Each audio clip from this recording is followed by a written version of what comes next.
இது simply divine series powered by Giri. தமிழ்நாட்டுல ஒரு கோயில்ல சுயம்புவாக தோன்றிய லிங்கம் நிறம் மாறிக்கிட்டே இருக்கும்னு உங்களுக்கு தெரியுமா? கும்பகோணத்துல திருநல்லூர் கோயில்ல தான் இந்த அதிசயம் நடக்குது. இந்த ஆலயத்தின் இறைவனுக்கு கல்யாண சுந்தரேஸ்வரர்னு பேரு. இந்த சுயம்பு லிங்கம் எப்படி நிறம் மாறுதுன்னு கேளுங்க.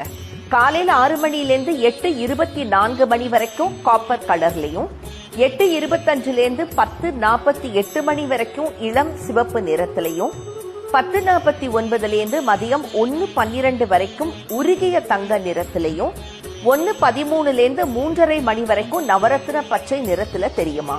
3:30 மணிக்கு மேல பக்தர்கள் எந்த மனநிலையில வராங்களோ அவங்க கண்களுக்கு சிவலிங்கம் வேற வேற நிறத்துல தெரியுமா. 5 வர்ணங்கள்ல காட்சி கொடுக்கறதுனால இந்த இறைவனுக்கு பஞ்சவர்ணேஸ்வரர்னு இன்னொரு பேரும் உண்டு.